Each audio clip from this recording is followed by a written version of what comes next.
Okay, mga kalingap, isang mapagpalang umaga, tanghali, gabi po sa inyong lahat. Sana po ang lahat ay nasa mabuting kalagayan at ligtas po sa anumang kapahamakan. Sana po kayo dako ng mundo naroroon. Ako po muli ang inyong lingkod, Maestro 21 TV po. At sa ating video ngayong araw na ito mga kalingap ay tayo muli po ay magbibigay po ng ating sariling opinion, kuro-kuro, komento at reaction po tungkol po sa kaso ng kapatid ng mga magkakapatid na Bombay Sisters. Ang Bombay Sisters po, at ito nga po yung kaso po ni Kulot na di umano ay pinagtangkaan ng kanya pong ama. Ano ba ang katotohanan tungkol po dito sa issue nito mga kalingap? So kahapon po mga kalingap o kagabi ay gumawa po na si Ate Sheena po ng video kasama po ang kanya pong partner, at sila po ay gustong ipabatid sa ating lahat ang totoo daw pong pangyayari. Okay? So yan po ang ating pag-uusapan dito sa ating video ngayong araw na ito mga kalingap. So bago po yan, tayo muna po ay magbibigay po guys sa ama at founder po ng Kalingap, Kuya Val Santos Matubang.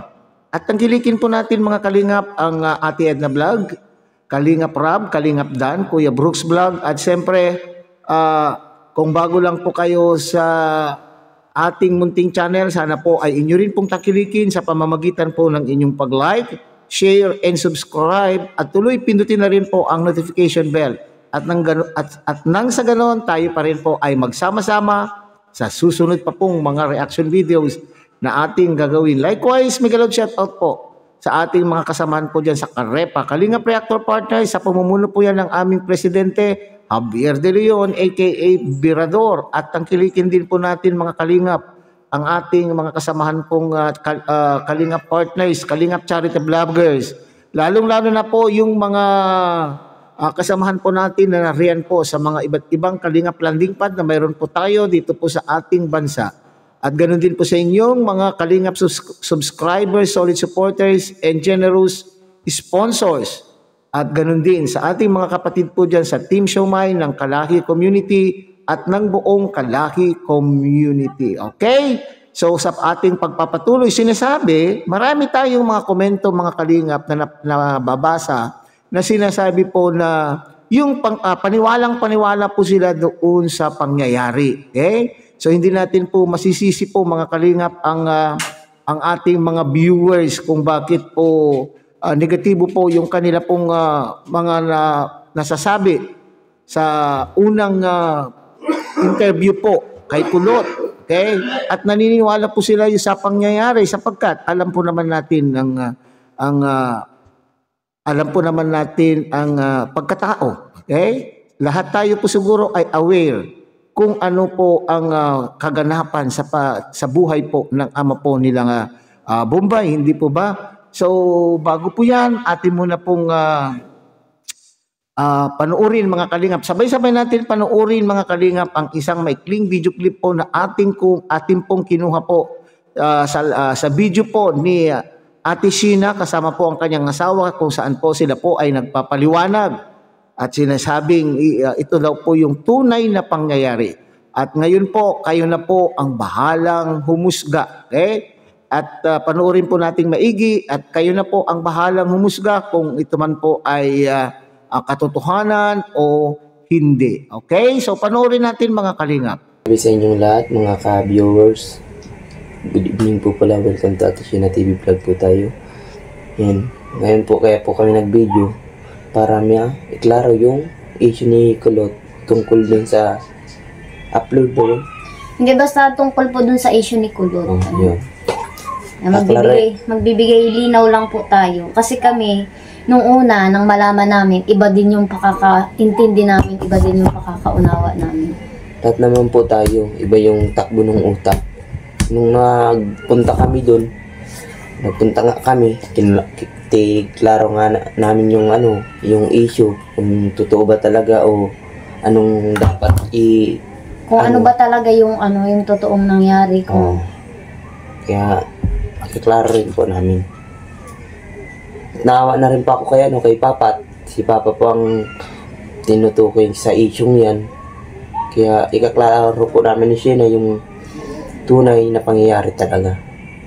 Para malaman po talaga ninyo kung Kasi tunay. naawa kami kay Papa. Kagabi, pumunta kami sa bahay alas 10 ng gabi. Punta po At kami doon. nag-chat sa akin si Kulot, sige daw ang iyak. Ni Papa. Pati At si napanood daw po yung video. Papa nahiya na rin po sa lugar nila. Lalo na po sa amin, kami ni Bilas, nahiya na rin po siya dahil bilang lalaki din po. Naawa din po kami kay Papa. Kahit kami ay sampid lang din kay Papa, bilang manugang kami ni Papa. Naawa din po kami sa kanya. Inaaway nga po ni Madeline kagabi si Kulot. Sabi niya ay, linawin mo kasi yung yung kwento mo. Kawawa man si Papa, siya ang nadidiin. Oo, naiipit. Tapos ang sabi po ni Papa, sabi ko po kay Papa, mag-explain siya nung nangyari para maliwanagan. Tapos sabi po ni Papa, hayaan mo na kung yun ang nila, yun ang iniisip nila. Oo. Pero sabi ko kay Papa, hindi manlilinawan hanggat hindi siya nagsasalita, bibigay ng komento. Pero pipilitin ko po siyang huwag siyang mahiya kasi nahihiya na siya ay. At ang dami na doon nakapanood, yung mga kapatid niya, yung mga kapitbahay namin doon. Iba na po yung tingin sa kanya, nahihiya na po. Gaya po kanina, si Papa nahihiya na sa amin magharap. Nag-live po kasi kami kanina kasi nagpabakuna kami kay Baby. Tapos, yung mga comment doon, nagpasok yung issue ni Kulot. Tapos, ang dami doon na against kay Papa. Tapos, sabi daw, pinagtatanggol ko daw. Wala po kaming Wala po kami pinapanigan sa dalawa. Nasa gitna lang po kami. Kasi, nung una, nang malaman namin, yung utak namin, iba din yung nagpasok sa utak namin. Nalaman, alam din po niya yun, alam din ng mga kapatid ko. Si Bombay lang ang hindi kasi si Bombay ay hindi naman active sa ganyang Si Bombay naman ay layas, wala naman lagi. Lagi naman nasa labas. Kaya nung unang beses na malaman namin yun, iba din yung nagpasok sa utak namin. Tapos, nung kinausap na namin si Kulo, tapos kinausap namin si Papa, dun kami nalinawa na liwanagan kung ano ba talaga yung dahilan, kung ano ba talaga yung problema. Tapos sabi namin, yung pala yun, kala ko kung kala ko din ay masama. Kaya ang iniisip ng ibang tao ay iba. Ang dami pating nagko-comment ng negative. Akala po kasi nila pinagtatakpan namin yung issue ni Papa. Kaya nga po kami nag-video ngayon para linawin sa inyo kung anong tunay na nangyari talaga. Sabi doon ng nag-isang comment sa niya, Ate Sheena, napanood mo ba yung interview kay Kulot? Muntik na siya anuhin ng tatay mo. Sana bigyan ng aksyon. Yun kasi puro sila babae doon. Yun nga po, 'di ba? Iba yung andar ng utak natin. Ganyan din po kami nung unang nalaman namin. Yung nagsabi sa akin si Kulot. Nag-iiyak siya sa akin, nagkukwento. Tapos yung nagpasok sa utak ko, ganyan din. Pero nang malaman ko yung buong detalye, kasi pinakwento ko siya paano ba, anong nangyari, tapos pinakwento ko po siya. Tapos kinabahan nga ako, tapos sabi ko, yun man pala, sabi ko, sige, mag-usap kayo para maayos yan. Kasi kinabahan ako, kasi kala ko kung ano na. So yan na mga kalingap, ang paliwanag po ni Ate Sheena kasama po yung kanyang asawa. Okay? So sabi ko nga kanina bago po natin panoorin po ang video clip, ay sinasabi ko na kayo na po ang bahalang humusga kung ano man po ang inyo pong saloobin tungkol po dito sa kanila pong sinasabi. Okay? So, sa issue, okay? Sa issue po mga kalingap na itong mga kapatid po ni Kulot ay pinagtatakpan daw po nila na ang ginawa ng kanila pong ama. Okay? Kung halimbawa man po ay pinagtatakpan, hindi natin po sila masisisi. Lalo na po itong si Ate Sheena, nasa pagitan po ng dalawang bato po itong si Ate Sheena, kung ano po ang kanya pong ang pipiliin. Napakahirap pong desisyon po kung halimbawa man po ay pinagtatakpan po ang kanya pong ama. Kasi siyempre itong kapatid, papaano, kung totoo, papaano na lamang po?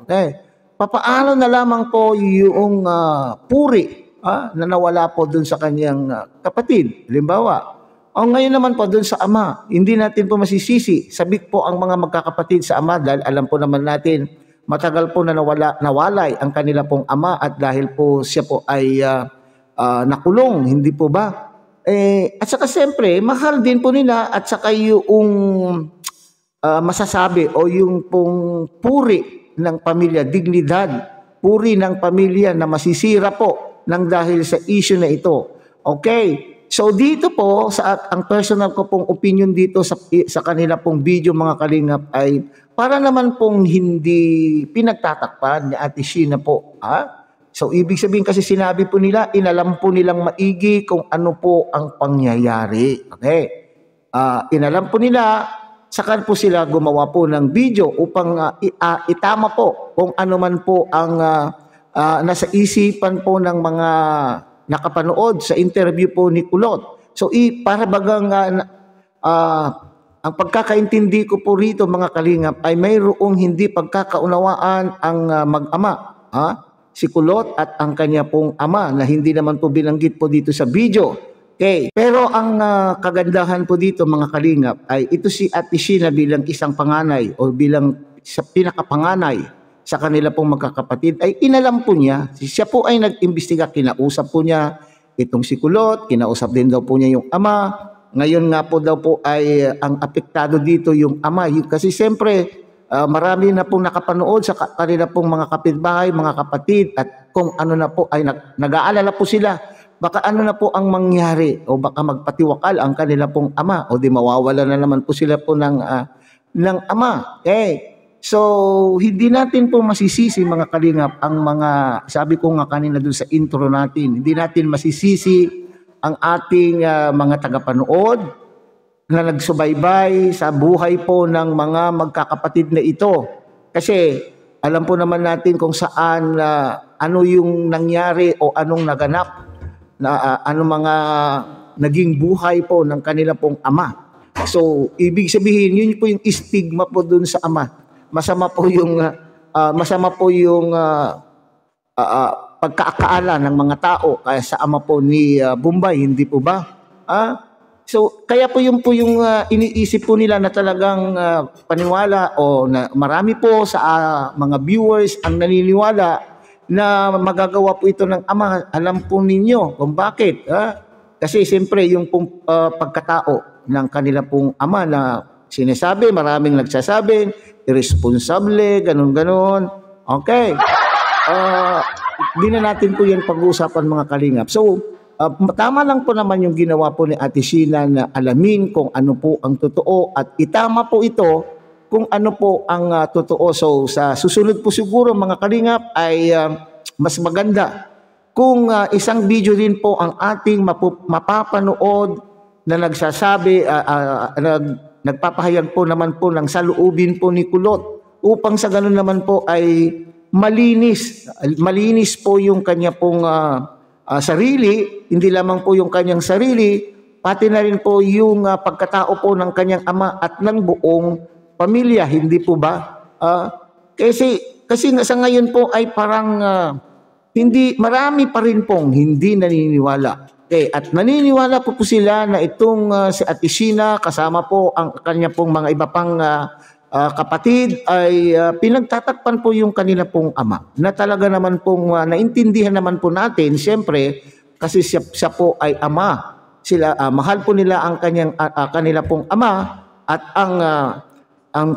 ang pinapahalagahan po nila, ang pinoproteksyonan po nila ay ang buong kapakanan po ng buong pamilya. Okay? So sana ay linawin po ito ni Kulot. Sana ay makagawa o siya ng isa pang video kung saan lilinawin niya po ang lahat at nang sa ganun ay malinis din po ang pagkatao po niya at kakilala natin sa kanyang ama at ng buong pamilya. Okay? So hanggang dito na lamang po tayo mga kalingap. Muli, tangkilikin po natin Kuya Bal Santos Matubang, Ate Edna Vlog, Kalingap Rob, Kalingap Dan, Kuya Brooks Vlog. At ngayon, at siyempre, pinapakiusapan po kayo ng inyo pong lingkod na sana po ay inyo rin pong tangkilikin ng munting channel na ito sa pamamagitan po ng pagbibigay nyo ng like, share, and subscribe at tuloy pindutin na rin po ang notification bell.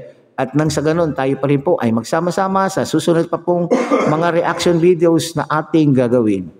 Muli, isang mapagpalang umaga, tanghali, gabi po sa inyo lahat. Mabuhay po kayo at God bless everyone.